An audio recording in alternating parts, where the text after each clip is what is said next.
Every year, hundreds of people suffer from it. 50% of middle-aged men are diagnosed with it. Dad jokes are nothing to laugh about.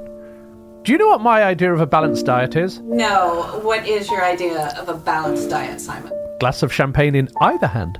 So, April, Yeah, Simon. did you hear about the Roman legionnaire who went into a bar and held up 2 fingers? He was ordering 5 beers. Don't get it. It's the Roman for 5. Oh. I asked Uncle Simon to make me a sandwich. And what did he say? Poof, you're a sandwich. That's a great joke. I just don't find his jokes funny anymore. April, there's a reason for that. But why? I've been looking over your chart and you suffer from an irony deficiency. If you or someone you know suffers from this malady, go now to www.patreon.com/eatmyglobe. Help dad joke survivors today. 9 out of 10 injections are in vain. I love those. Maybe we should just do a whole episode just of those jokes. Just all jokes. No.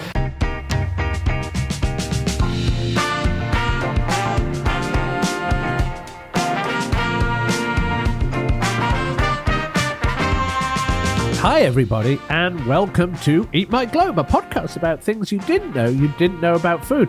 And today we have a very special episode. This is the first, possibly the only, ever question and answer episode of Eat My Globe.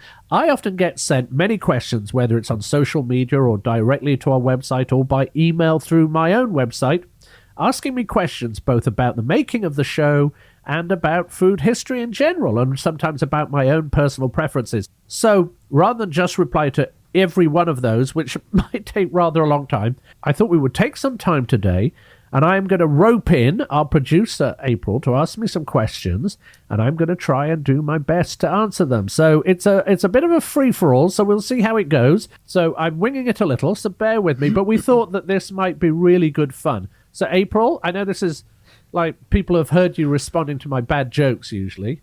Yes. Are you ready to do this? I am. I'm ready to read the questions, Simon. Excellent. Let's see if you're better at this than producing podcasts. Oh, gosh. You can take that out. What are we going to talk about first? And just a quick producer's note, this interview was done pre-pandemic and pre-lockdown, so some of the answers are for a different time and place. Okay, so Simon, before we start with the questions, I think this is a good time for people to get to know you. At what point in your life did you realize you were just like relentlessly obsessed with food? Oh gosh, well, I've always been interested in food in terms of eating it and eating good things, and I think I just came from a family that was even now obsessed with food, and probably while we've been doing this kind of recording of the season, or I know I've had dozens of emails and messages from my family back in England sending me pictures of what they're eating and what they're doing. And so we've always had that, and we've always traveled.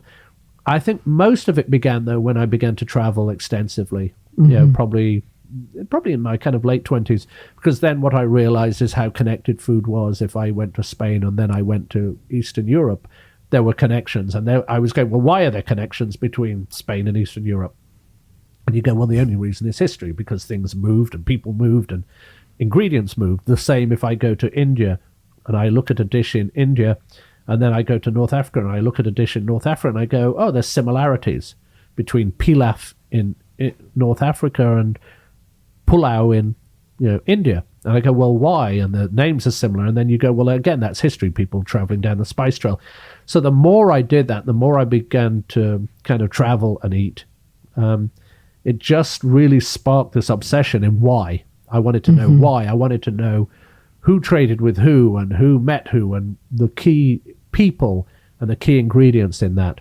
And then what I found in terms of this podcast was that, I'm lucky enough to do these wonderful television shows that I absolutely adore doing, and I meet amazing people, and I work with some extraordinarily talented people. But the nature of those shows tends to be about me judging, so I don't often get the opportunity to kind of share this history that I share with people if I'm just sitting down with them. and talking about it. So the podcast was the perfect opportunity for me to say to people, here's my passion. And so we do it, it's a labor of love. It's a hobby. I'm certainly not doing this as you all know, we're not doing this to make money. We do this to, just because I love doing it. And what's really gratifying is that, the many listeners we have now hear this and they're as interested as I am, which is why we're going to have these questions, because they've been asking me lots of questions about me, about food history, and some miscellaneous things as well. So I think that's the reason why. It's kind of Mark Twain, I think, said travel is fatal to prejudice, but I think, which is true, travel spurs your inquisition. It makes you just want to know more about the world that we live in, and that's it for me. I just want to know more about why we eat, what we eat, and what it tells us about who we are. The one thing you always say is food is a great leveler as well. Yeah, well, when you sit down with someone, it doesn't matter what their religion is, it doesn't matter what their politics are, even it doesn't matter what their language is, because you can always point. You just share a meal. So it's that great kind of almost sacramental thing of breaking bread. Once you share a meal with someone, you can't really then have an argument with them about something stupid. People try during Thanksgiving and things like that. But I think breaking bread or sharing hospitality is one of the great ways of getting to know each other. And quite frankly, I think if all of the kind of international negotiations took place over a meal, they'd probably go a lot easier. So yeah, for me, I think food is something that's very current for me in terms of me cooking and traveling around the country doing demos and things like that. But what I try and do is while I'm cooking and doing these demos, I try and bring people the history of it. I try and tell them about garlic, or I try and tell them where a sausage came from, or whatever dish I'm cooking. I tell them a little bit about the history. And usually there's such an element to that they've never heard before. And people just go, wow, I had no idea. And actually that, wow, I had no idea is one of the most gratifying things you can ever hear when you're telling stories on a podcast. Well, we have a lot of questions about the process of your podcast. People are assuming there's a process. That's fine. Okay. That's Yikes. So the first one is from Twitter, and it's at JukeboxEuro89. He asks, how do you study the history of food? What practical habits and resources are available to anyone who wants to learn more and share what they've learned? That's a very good question. So obviously when I sit down to write every episode, I start just with an idea. I think that a subject, whether it's the history of tea or it's the history of beef, might be interesting. So first of all, I look at some of the general resources that are available, whether it's the Oxford Encyclopedia of Food, whether it's major books that have been written on the subject, and I go and look at those to see if there are actually good answers there, and if there's an interesting story. And some things just, quite frankly, don't have that interesting a story. Then, as I read through that, I begin to put together a process of what the story is going to be, whether it's going to start in China, whether it's going to start in the Middle East, whether it's going to start in Europe, whether it's going to start in Africa, and I try and bring that together, and I try and think of a narrative that'll take it either up to the modern day, often finishing it in the United States because that's where I'm based, and try and show how it's relevant to us today. So I put that together. Then obviously join libraries. Libraries are the best thing in the world. So join your local library. A lot of those books are available by ebook, and you can go on. Then go through all the things that are available online. So what you'll see is there'll be maybe stories about a subject like beef or tea or champagne or gin or anything that I'm writing about.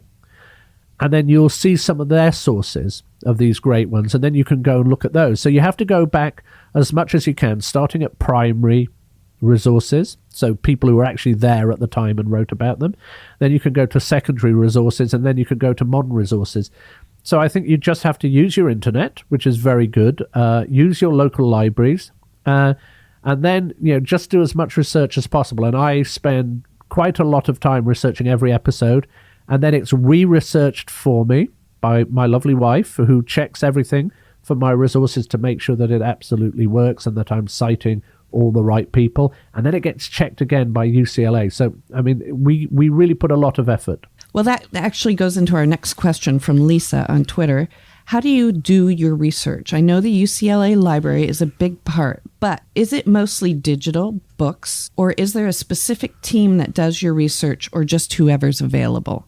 I would love the idea that we have a specific team. Yes. No, the specific team is me, and then Sybil, and then the people at UCLA. So we really do a lot of research that way, finding it.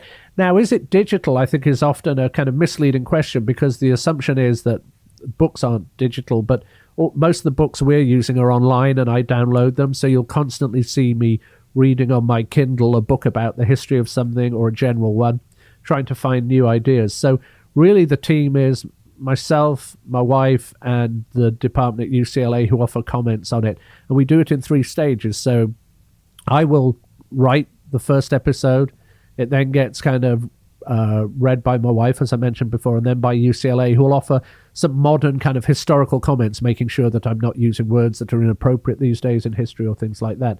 So the research takes a long time for each episode, which is why it takes a long time for each season to come out. It's not something that can be done quickly, particularly when I'm having to do other work that kind of makes me money in the meantime. So about how long does it take you to do one episode?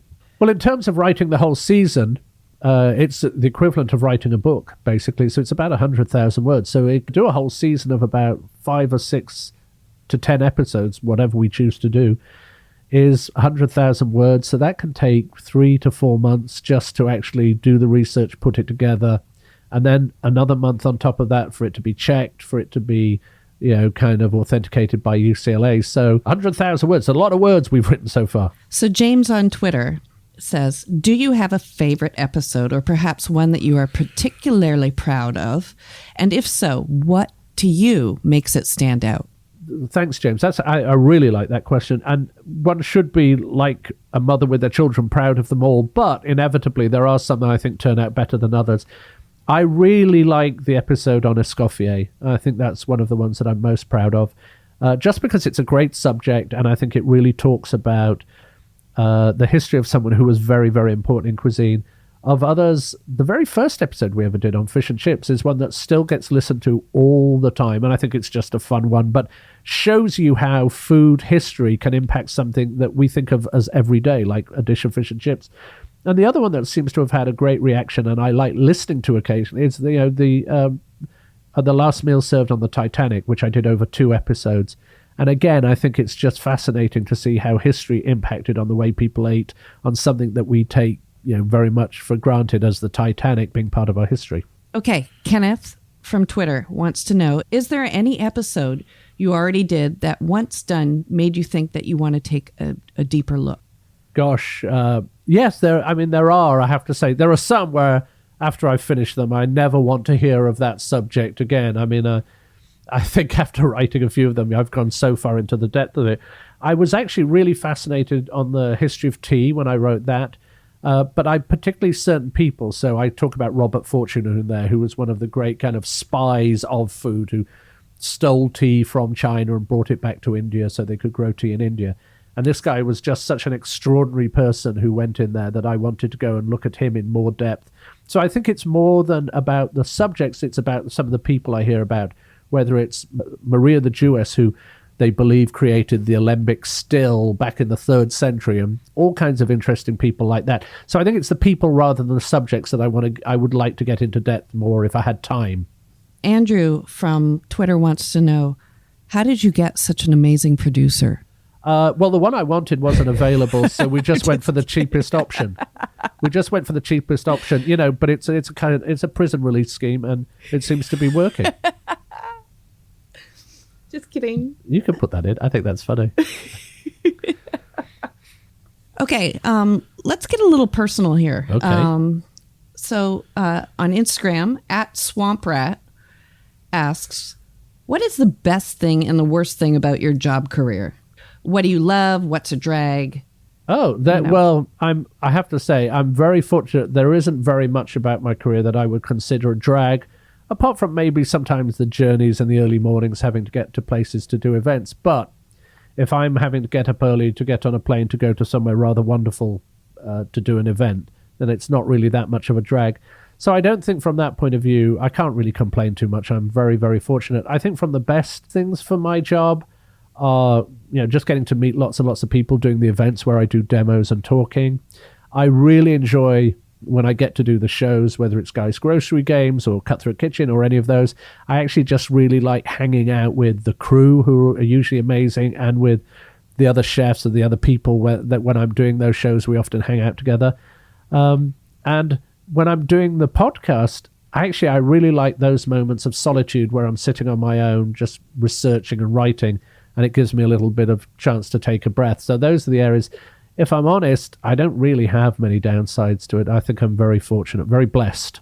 So Miles from Facebook wants to know, what are your thoughts on Ray Tannehill?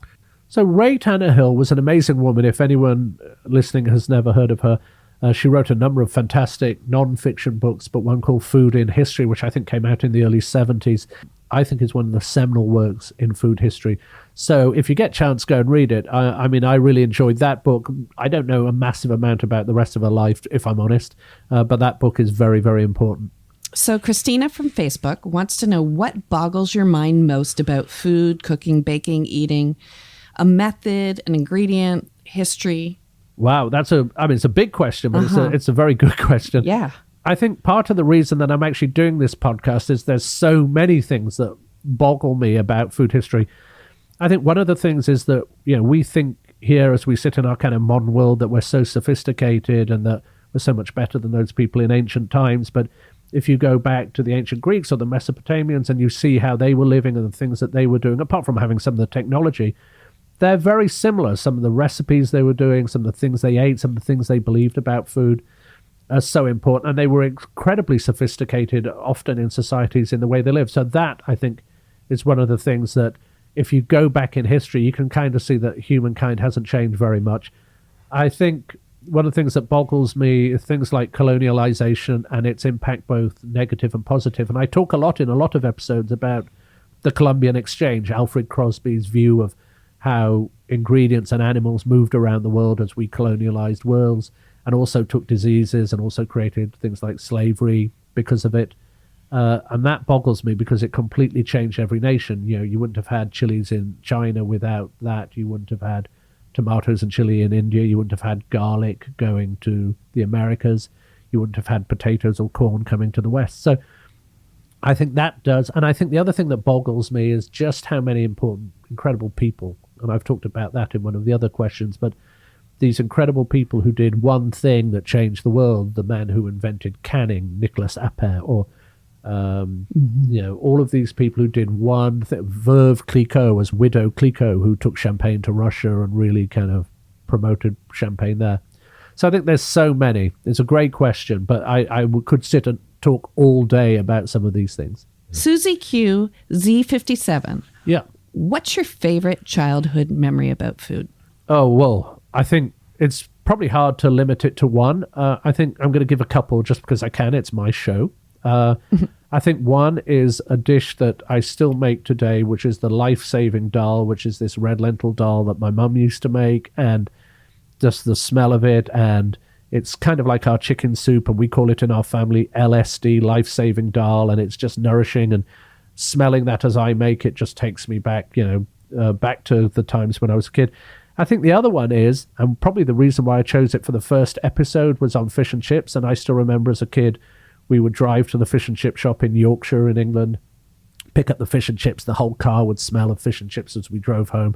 And then we would kind of eat it from the paper when we got home with salt and vinegar and all of that. And those smells now of great fish and chips just fill me with amazing childhood memories. And that's why I think I chose it for the very first episode of Eat My Globe. Now I want to eat that. Stephanie from Facebook asks, what would be the one food you would have to have if it were your last meal? Oh my gosh. It changes, but I have to say right now I'm in a very carnivorous mood. So I think if it was my last meal, I would go to a great American steakhouse. I'd have a big ribeye. I'd have a martini enough to drown myself in, made with gin and a twist, very cold.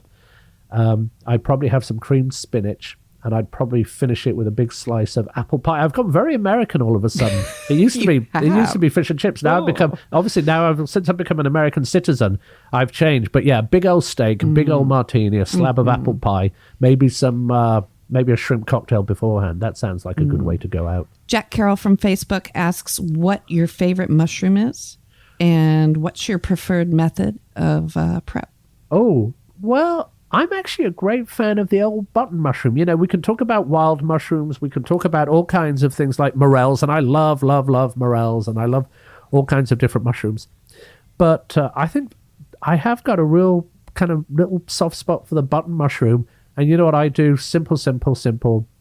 Butter and olive oil in a pan. A few shallots. A little bit of garlic. And then throw in the mushrooms, a tiny bit of balsamic, let them roast down, so not too much. And then at the end, just lots and lots of parsley, and just eat them like that. And then put that just over toast, a piece of toast. Button mushrooms on toast. Again, great memory from my childhood. Really lovely way to try them. Oh, I'm getting so hungry. Jamie from Facebook is asking, what is your favorite comfort food? Oh, my gosh. I know it's gin. Well, gin probably is. A martini. It probably is. Actually, you're not far away in the sense that it's actually a drink, not a dish. It would be a cup of tea. More than anything, my favorite thing in the world is a cup of tea. And when I go out for a long walk in the morning, which I try and do every day, I come back, have a shower, sit down, play some classical music, and the first thing I do is have a big, and I mean a big cup of tea. My favorite tea is from England. You can get it here in the US, called Taylor's Yorkshire Gold. Not sponsored. We are not sponsored. And I have it with a splash of milk, and I just sit there and I catch up with my emails and drink tea, and I'm never happier. Stephen from Facebook wants to know, balut or century egg? Well, so just in case people don't know, so a balut is from the Filipino cuisine, and it's a duck egg that has been kind of fertilized. So there's almost like a baby duck inside, and there's juice, and you boil it. It's warm. It's really delicious. I actually really like balut. Century egg usually is as a garnish in Chinese cuisine, and it's has been aged for a short amount of time, not for a century, I hasten to say. And often used as a sprinkle, as a garnish to add. I've actually seen one episode of a show where someone ate it by mistake, like ate the whole thing, and they were very, very ill because it is very powerful, and you would actually crumble a little bit over food. I think they're both terrific, but I actually rather like balut, which I think a lot of people get upset by because they just haven't tried it. And it can be quite frightening when people describe it, but it's actually really delicious. You from Facebook wants to know if you've ever experienced that somebody recommended a dish that you found so disgusting you didn't finish it. No. I mean, people have recommended restaurants that I've found really disappointing as a critic, and I'm going in and reviewing them for, various things. And that can be a challenge because then they ask you what you thought of it, and you have to just be honest. I have no filter, so I just tell them. In terms of dishes that are disgusting, I don't think I don't often get disgusted by dishes. I have dishes, oddly enough, that I just don't like as much, and bizarrely, I'm not the biggest fan of pizza. Yeah. So I just don't order it, or very rarely will touch it if I see it because it's odd. It just doesn't appeal to me. So it sounds bizarre, and a lot of people get very upset by me going that I don't like pizza. But no, not really disgusting. Is it like the texture you don't like? Yeah, I don't know. I don't know what to. It's stuff. No, I think it's one of those odd things of just that kind of the cheesy, tomatoey thing on bread that people love about it is one of the things that, for whatever happened, the mouthfeel that I have when I eat it. Well, that brings me to another question, Simon. Like, how do you feel about pineapple on pizza? I don't give in. Pizza isn't important enough for me to have an opinion on whether if you're going to eat something. There's a huge debate though on social media that I've read, and it's like pineapple on pizza. Do you do it or you don't? I have the same opinion when people go, "What's your best? What's the best hamburger?" And I go, "I like hamburgers, but they're not important enough for me to have an opinion. What's the best?" Yeah. Do you put an egg on it or avocado or? I don't care. If it makes you happy, go and do it. It's a will hamburger. Eat it all. Okay, Ace from Facebook wants to know, what's the one dish you think every kitchen warrior should know how to make? Oh, there are certain, again, it's hard to get one, but I think everyone should know how to cook eggs a number of different ways because that's something you can always have in the kitchen. So to make an omelette, to make a great fried egg, to make a great poached egg. So to learn how to cook eggs. And the one that most challenges chefs, even great professional chefs, particularly in the West, obviously not so much in Asia or South Asia where people are cooking it more of the time, is rice. So many chefs I've worked with doing dinners and all, are petrified of cooking rice. Why? Yeah. Why do you think? They just either overcook it or they undercook it, and it's, there's only a kind of a key point where rice is still good. And so I think if you're, as I do, come from a South Asian background, or my wife does from a Southeast Asian background, we kind of have rice in our background. But then you learn the secret that they all have in those countries. They all have rice cookers. And I think that's a piece of equipment that I could never not have in the kitchen. I love a rice cooker, not an expensive one. I think the one that we use at the moment, I think my wife's had for about 25 years and is still kind of going strong, but it's perfect for cooking rice. I love rice cookers. Okay, let's talk about food history. Okay, let's talk about your obsession, food history. That's why we're here. Toff Cooks from Instagram asks, what's the history of chefs' coats and hats? Well, I think what he or she is talking about is the white coats and the hats, the classical French hats.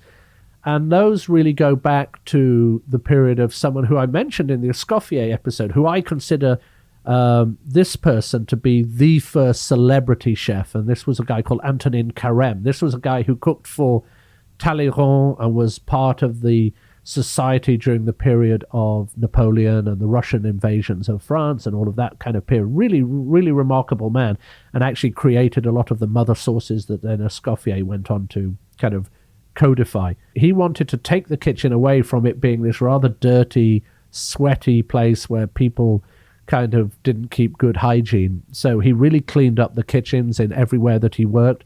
And one of the things he wanted to do was have the chef kind of appear as pristine and clean. So he created what's now become the famous double-breasted chef's white coat that you see most chefs wear. So that was the classic sign of that you could see the chef. The trousers often were a kind of horse-checkered pants. We've seen chefs wear that. It's part of the traditional design of Western chefs, those kind of pattern trousers that you see, or sometimes now they're just black trousers. And then, of course, there's the famous hat, and the hat is known as a toque. And that chef's hat was one that traditionally now you will see it has a number of pleats on it. And those pleats are supposed to represent, there's a lot of mythology around this, are supposed to represent the number of ways that you can cook an egg. So we've talked about cooking eggs earlier in the show. But those pleats that you often see in that long, tall hat were the ways they cook it. There's another myth that I rather like. There's no proof whether it's true or not, but Antonin Carême was a very short man. He was about 4'11" or something, very tiny. But if he was in these vast kitchens in like Parisian palaces and aristocratic houses, it was hard for people to see him. Traditionally, chefs wore, and you still see chefs wear, a rather floppy hat that flops down at the side. So the myth is that he starched his so it was upright, and so people could see where he was in the Parisian kitchens, which I just think is such a good idea. I just want it to be true. What is true, though, is that the height of the toque will tell you your hierarchy in the kitchen. So the lower the height of the toque, the less kind of far up the scale you are, and the head chef would supposedly now wear in a French kitchen the tall hat. We don't see it so much anymore, people wearing the white and the toque, unless you go to a culinary school where they still teach that kind of classic French style. But I rather like it. And if you go to a restaurant where you see it, I just think it's, apart from serving a practical purpose, keeping hair and sweat and out, and the apron and thing protecting you from spills, I just think there's something rather wonderful about it. So yes, it has its history back in the 18th century, early part of the 19th century with Antonin Carême. Fascinating stuff. Ali Khan. Hey, Ali. Yeah, we know Ali. Yes, from Twitter. He says, what's the most fascinating food fact that you've unearthed while researching Eat My Globe? So I think it's all these little facts that I call facts you can bore people with at dinner parties. I think it's facts like the fact that Maria the Jewess, a 3rd century mystic, created the alembic still that gave us the alcohol we have today, or was certainly one of the big bangs of that. I think it's the fact that Wall Street in New Amsterdam, which of course became New York, was one of the areas that pigs used to try and kind of dig under. So Wall Street was one of the protections for that fort from pigs, and they used to write home and complain about it. So why they built it. I think it's the facts that the first stock exchanges were created to sell things like pepper and how important spices are. So I think there's lots of those, and as you go through them, when you listen, I'll often point them out as things you can bore people with at dinner parties. I love the fact that the man who invented canning, as I mentioned before, Nicolas Appert, was a champagne maker who first started creating canning for Napoleon's army and used old champagne bottles that he put tomato sauce in that then Napoleon could send to his troops in Russia. Just so many of these different little facts when you go through food history that just illuminate what we eat today. There's something that we take so much for granted, something like a piece of garlic or a cup of tea. Again, I've told so many stories about them. So unfortunately, Ali, I can't just give you one answer because I know Ali and I have sat down together and he knows I could bore at an international level on this stuff. Goldberry from Twitter wants to know, is there a longer history of fad superfoods, in quotes, or is that the result of commercial advertising in the 19th and 20th centuries? Well, it is now a product of, social media and marketing and companies using their brands to get them out there. But the notion of fad diets has gone on forever. So going back to ancient Mesopotamian times, they would talk about eating garlic for a certain thing and certain people were supposed to eat it. Going back to the ancient Egyptians, they ate certain things because they were rich, because they were poor, because there were diets that they believed. So the workers who built the Great Pyramids in Egypt were fed garlic, and that was a fad in a sense, but they believed that it gave them strength and they fed them that, and it was a big part of their diets. Same thing with the athletes who competed at the ancient Olympics in Greece. They were given garlic because it believed that it gave them strength and vigor, so that was a fad diet for those all the way through. So it depends how you define fad. I mean, in the modern sense, yes, us suddenly doing fasting and all of this, but actually we've gone through that all the way through history. And one of the joys of food history, again, is seeing how little we've changed. And the definition of superfood as well, because essentially, a lot of medicine has come from certain foods, berries. I think one of the things that's very similar is that if you go back in history, if something was known to be eaten by the aristocrats or particularly the royalty, then it would catch on throughout the rest of society. You have mentions of Charlemagne informing everyone that they had to eat garlic, or Frederick of Prussia telling everyone they had to eat potatoes. He was obsessed with potatoes, and he got everyone else in the country to eat potatoes, and potatoes became a thing. And even now, people still go to his gravestone and they leave potatoes on top of it as a tribute. And this is however many hundred years after he passed away. So I think once you get like famous people of the time doing something, everyone copied them, and that hasn't changed through history. Not one bit, not with chefs today, even in trends. Yeah, absolutely. So they everyone tends to copy each other, and I think human history hasn't changed that much. Cameron from Twitter says, you often speak into the origins and lore of foods. Are there any particular mythical or fantasy origin stories that you enjoy the most or find ridiculous? So what Cameron, I think, is really talking about there are so many stories. So, for example, one of the stories that I think he might be referring to is a goat herder in Ethiopia who saw that his goats were eating these berries that had fallen from a plant, and they were getting very active and lively, and that turned out to be the coffee berries. And often these stories, you see it all the time. You see them in, for example, in the story of cheese, and they say that someone had milk in a sheepskin and they were riding across the desert, or they were doing something and it churned up inside, and when they finished, they created cheese. And so a lot of these stories are often just a romantic kind of introduction to how something was, because quite often people didn't know. And as we found in food history, it's very often very difficult to give a big bang to something and say it happened here. Sometimes you can, but very rarely. Often as well, particularly in the form of that coffee, they're trying to show that it came from a natural source and one place, and to try and give an origin to something. So I don't mind them, but I don't take them with any historical kind of accuracy, because they're just, in that case, they're just stories, they're myths, and they're great ways to talk about the origins of something. But you have to kind of take them with a big old grain of salt when you listen to them, but they're fun. Russ from Twitter says, I would love a podcast on the topic of military rations, including modern MREs. Yeah, I think that's a really great idea. And we've talked about military rations through history a little bit in relation to the ingredients rather than the relationship to the military. And because obviously this is a food history podcast, but I think it's a very good idea. So, for example, we talked about the fact that Roman soldiers were fed with garlic to give them energy. We've talked about the fact that during the Civil War, one of the things that really gave the Union kind of more energy over the Confederacy is that the Union had real coffee. And the Union was able to bring that in. The Southern soldiers, the Confederate soldiers, had to use almost like a chicory coffee. And there are actually statements from generals going, if you give your soldiers coffee in the morning, they will hold the line. So something like coffee being used, and that everyone during the Civil War. And then if you go into the Second World War, the fact that you had Spam, millions and millions of cans of Spam being given out to not just to the American soldiers who took it then around the world, which is why you see it now in the Philippines, you see it obviously in Hawaii, you see it in Guam, where they eat many cans of Spam, but you also see Spam being given by the Americans to the Russians.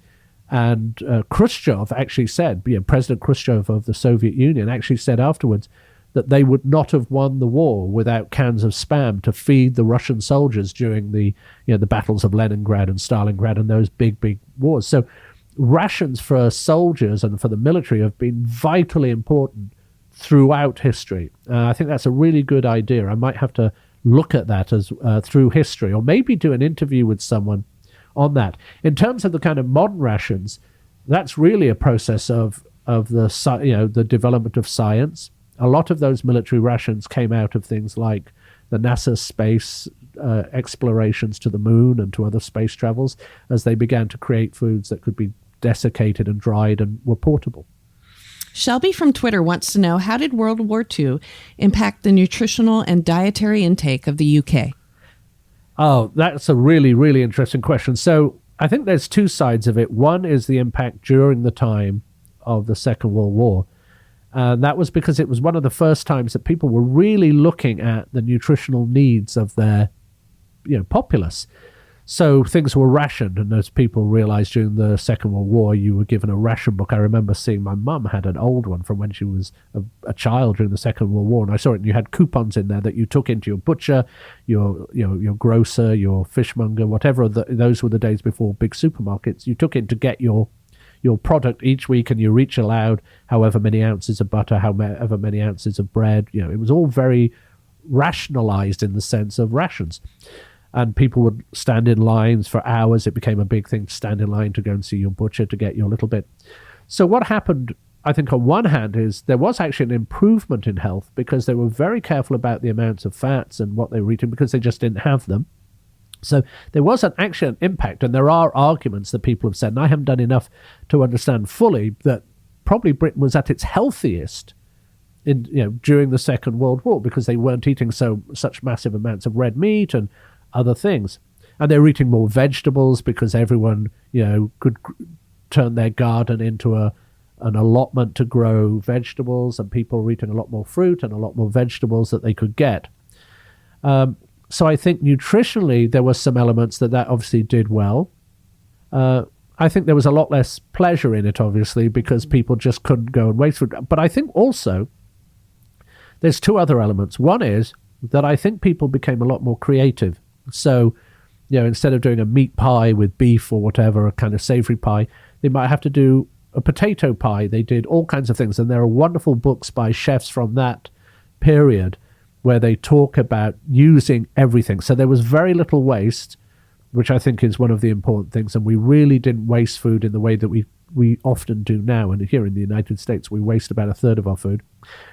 And so I think from that side, we were much more creative, or certainly very creative then about creating food in England. But it was very kind of what I call solid food. It was food to feed you during war. There was certainly nothing creative about it in that sense, but I mean in terms of using ingredients.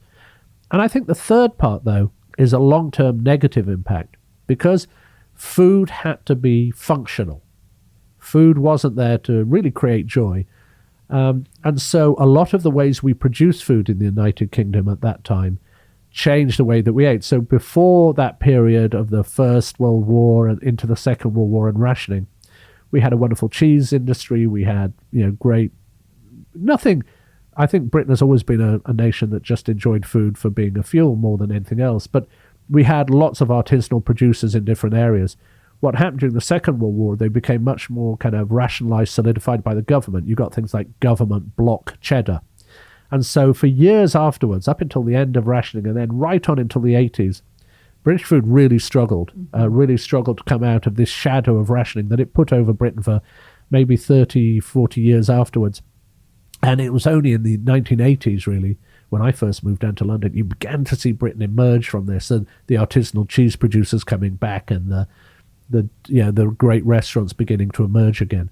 So it had both a positive impact on a health side, but it had a negative impact on the way that we ended up eating for a long period after that. Compassion Cooking on Instagram says, I've always been curious about food revolutions. Can you pinpoint some of the biggest advancements, revolutions in food, and what might be the next one, please?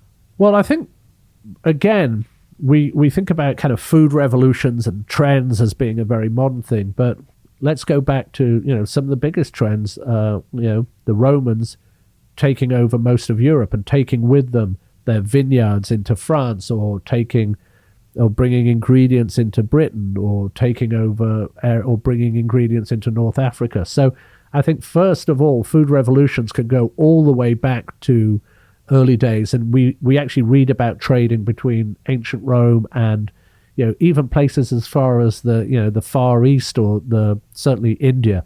So I think food revolutions could start there.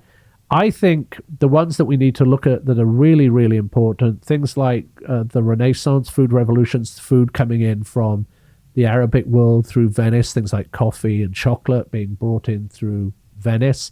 Those are big food revolutions and changes, the Renaissance. I think the other big ones are things like the Industrial Revolution, so the middle of the 19th century, where we changed where we live. We changed how we had to produce food because the population grew. Everything went from being rural to being more urban. And we had to change how we did everything, from giving someone a pint of beer to delivering milk to kind of those rules. So that's a big food revolution. The Second World War, particularly the First World War to an extent, but the Second World War changed everything, because we look at how women took part in the workplace rather than being at home and being housewives. They were now in the workplace as well, if they wanted to be. And that changed the way that we produce food. So that led to processed food, that led to TV dinners, that led to a lot of packaged food, for better or for worse. So that was a big food revolution. And then we see things like, I think one of the biggest is towards the tail end of the 1960s, we begin to see a lot of foreign travel. Before that period, foreign travel was a big thing that was just for the rich. And you would read a book about, my travels in Provence or my travels here. Now, travel within reason is open to most people, unless people are really struggling for money. Most people can travel around their own country, or they can travel around the world reasonably easily. And with that, they're bringing food in. So if you look at the food of Britain now, or the food back to the 60s, it'd be very, very different. So those are the big revolutions. For me, I think what we're seeing is actually kind of going back from that slightly, is a rediscovery of craft. That's the big revolution right now. So by that I mean craft baking, craft brewing, craft distilling, craft butchery. I think now, as well as looking abroad, people are beginning to look back at their own histories and trying to rediscover some dishes that we've lost touch with. And I think that kind of artisanal, historical look at food will be something for the future. Fifi Cookie on Instagram wants to know, what's the ultimate food city that you've been to, and how has it changed over history? Gosh, well, it's different from what I think my favorite city is, because if I have to choose one city to go to visit, to eat, it's Madrid. And I love Spain, probably more than any other country in the world. And I love Madrid. And I just think it's my favorite city to go and eat in. In terms of history, yes, it's got a fascinating history, but I don't know that it's got the most extraordinary history. To me, I think from that point of view, it'd be Rome. And not just because of Rome with the food, but just because everywhere you go in Rome, you are seeing extraordinary history. So from a historical point of view, I would say Rome, although it obviously has incredible food too. And the other one is Amsterdam is another incredible place, because Amsterdam was so important in trade. The first stock exchanges, right. the first great trading nations outside of Portugal and Spain. Amsterdam was a huge one, the Dutch East India Company that changed the world. So those are amazing cities to go to from that point of view. But just in terms of me going to fill my stomach, then it would be Madrid.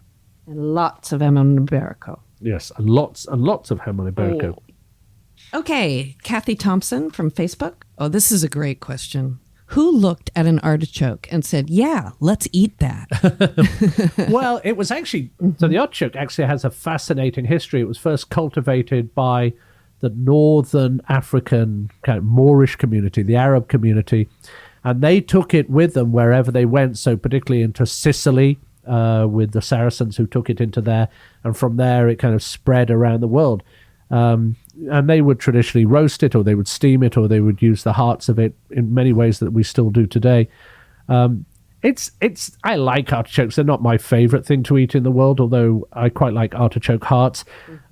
Out of interest, nearly 100% of all of the artichokes that are grown today in the United States are all grown in California. So Oh, wow. we are where we're recording now. We're the home of the artichoke. I think if you like them and you stuff them, people really get into them. For me, it's never something I particularly order. It's a beautiful vehicle for butter. Yeah, it's a vehicle for lots of Melted other stuff, butter. and just having it Salt. stuffed with, in between the leaves and having that, or like I said, eating a nice soft artichoke heart can be really delicious on a salad. But it's not high up in my top 10 anyway of vegetables. April from Twitter wants to know, is cereal soup? I just had to ask. Oh, can we block question. her? She's garbage. Can we block her? She doesn't know anything about anything. It's me. It was a good question. Maybe I have to ask Alton. Andrew from Twitter says, I have a fairly broad question, but I've always wondered why some items are eaten regularly by some cultures, but considered taboo or disgusting by others. Like, for instance, bugs, dogs, horses, just a random thought, he says. Well, I think the answer to that is almost kind of time and place. So a lot of cultures will eat what you have. So if you have a source that has a lot of protein like bugs, and I've eaten bugs in places in Africa, I've eaten them in southern and Central America. I've had actually terrific meals using crickets in Mexico City. Eaten them around the world. But I think it's a case of what you had originally and what you could use and your sources. So I think that's part of it, is just kind of the pragmatic approach to food. Obviously, there's a religious impact. We actually talk about this in the episode on the history of pork, and we talk about why the Abrahamic religions of Judaism and Islam don't eat pork. And there are lots of reasons there, both spiritual and, they believe, cultural, for reasons why they don't eat it. And I think also it's just a case of preference. So if you go to some countries, we might look at things like horses and we might look at dogs and we look at them as pets. But you go to other cultures and they don't have that kind of, what's the word I'm looking for? But they don't have that kind of overview of them. They're just animals that are there to be part of the process of eating. So you will find cultures where they will eat dogs. I'm not saying I would particularly eat them, but that you just have to understand that in those cultures they do. Or you go to France and you will still see in some of the smaller towns chevaliers that are selling horse meat. And so I think you just have to look at how they evolved through history, that horses were very much part of, say, for example, if you went to Mongolia during the time of Genghis Khan, horses were incredibly important to them, and they rode them everywhere, and they were important. They milked horses and all of that they still do in Mongolian culture, but at a period in time when the horse couldn't provide anything else, it became dinner. So I think there's a lot of different reasons why people eat. I think sometimes, even though some of it can be quite shocking to us, obviously, particularly when we're talking about things that we might consider as pets, just trying to understand why those might fit into people's culture, I think, is an interesting way to look at food, even if you're never going to order that food, as I would never eat, dog and cat. But I think it's important that you go and try and understand it. Well, and it's the basic survival. It's a remembering why we eat in the first place. Yeah. Okay, Craig from Twitter says, out of all the countries, states, cities, districts, neighborhoods that you've visited, where do people seem the happiest and healthiest? So I think, and I have to say, and this is not supported by kind of any scientific experiment, but everywhere where I think the Spanish have been, they seem to have a real joy about the food. So when I go, and that's not to say that the Spanish going everywhere was a joyous experience for those people, but I'm just talking about the impact it has on their love of food. So if you go to areas where you have like parts of Latin America, if you go to areas like the Philippines, if you go to areas obviously like Spain, other areas of Spanish culture, they seem to have such a joy in their food that it seems to be, they don't eat food to live, they live to eat food. And that seems to be true, particularly I know if I've gone to different areas of Mexico, just the passion for food, or in Spain itself, and in the Philippines, I always say I'm Filipino by marriage now because I'm married to I'm married to a Filipino American, and when you go there, just their obsession and their joy of food during any event is something that I've never seen. Now, of course, there are many other cultures that I'm sure have that as well, but I'm just talking about the ones that I really know. So for me, it's kind of, I think the Spanish have taken a joy of food all over the world. They may have taken some bad things all over the world as well when they were colonials, but their joy of food they certainly took with them. Mondo from Twitter wants to know, why does garlic make you gassy? Asking for a friend. Hashtag asking for a friend. Asking for a friend. Well, I'm not going to answer that. I'm going to say if you haven't listened to our history of garlic, then you need to go and listen to that. Hopefully that will give you some answers. And do what the Romans did. Take a sprig of parsley when you eat garlic, and that stops you getting bad breath, and it also settles your stomach. That's fascinating. Yeah. Iebema from Instagram wants to know, what is one food or dish that's fallen out of favor that you wish would come back into modern restaurants? Oh, great question. I'm not going to talk just about a dish. I'm going to talk about a style of cuisine. And for me, I think classic old school French fine dining is something that we've moved away from a lot, and that's fine because it was quite kind of dependent on how wealthy you were, and it comes from a time when restaurants were only available to those who had a great deal of money. But there is something wonderful about classically done French dishes prepared by classically trained chefs, and I think we've moved away from it now. We dine a lot more casually, and it's louder, and it seems to me less grown up. There was something about going to those restaurants when I first started to have money enough to go on my own, or when my parents took me, that just felt very wonderful and very special. So there are one or two restaurants beginning to come through now that are really trying to recapture that, and I hope they have an audience for them. And I will want to add in, I will add in one other as part of that, as a kind of subsection. I want to see tableside preparation come back. Oh, I love that. So we see a little bit of it now with a tableside Caesar salad, but what I'd like to see is a tableside Dover sole or a tableside carving, and we're seeing that slowly come back again because it's theatre. And one of the things that I think we have sometimes forgotten is that food is also about theatre. It's it's a form of entertainment. People spend money coming to a restaurant when they could go to a cinema, or they could go to the theatre, or they could stay at home and watch Netflix, all of which is fine. But when they come to a restaurant, they should be entertained with the food and with the service, and just have something really special. And I think classic French dining did that, and tableside dining, I think, was the kind of ultimate expression. Okay, Christine from Facebook says, is there any other recipe for haggis other than the very traditional one? So let me talk about it. So basically a haggis is made with what's known as the pluck, which is the inside of a sheep. Once they've kind of gutted it, you'll see left hanging from the windpipe, and you'll see the heart and the liver and the kidneys and all of that stuff. That's pulled out. It's ground up with fat suet from the kidney. It's ground up with some barley, some oats, different flavor, a lot of black pepper. And then that's put inside the stomach casing of the lamb, sewn up. And then it's steamed or boiled. And then you serve it with neeps, parsnips, or tatties, and a big glug of scotch. And that's rather wonderful stuff. And you do it particularly on Burns Night is when people talk about it most. It's hard to get a haggis here in the United States, obviously because of the FDA laws and people challenging it. To me, it's really delicious, and I don't mind eating offal. I mean, a lot of people kind of worry about eating hearts and livers. I come from a period when my grandmother used to cook with everything. She'd been around during the Second World War, and I really like it. There are vegetarian versions. There are kind of slightly more kind of accessible versions, but it's a little bit like not tasting the real thing. It's like fake version. So I'd rather just wait till I'm back in Scotland and have it again. So I say I've made it. I've got a picture of me somewhere on Facebook of me making my haggis.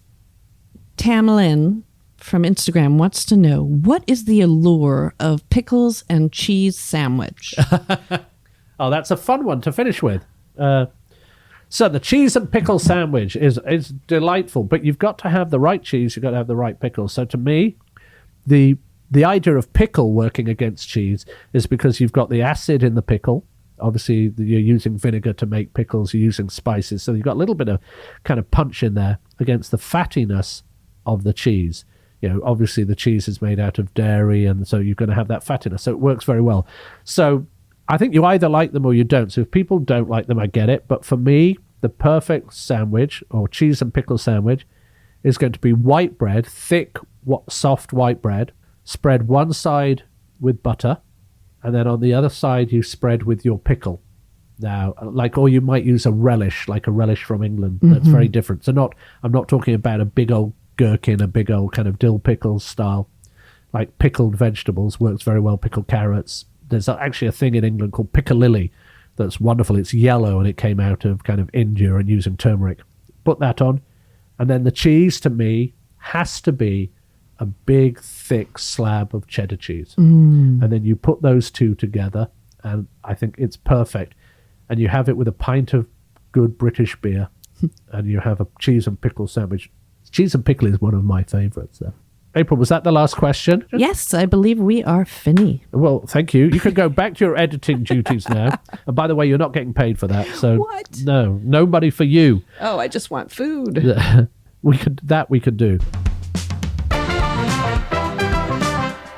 So everyone, I hope you enjoyed that. It was a slightly unusual episode, but we had so many questions that we really wanted to try and answer as many of them as we could, which we thought hopefully was fun for you all.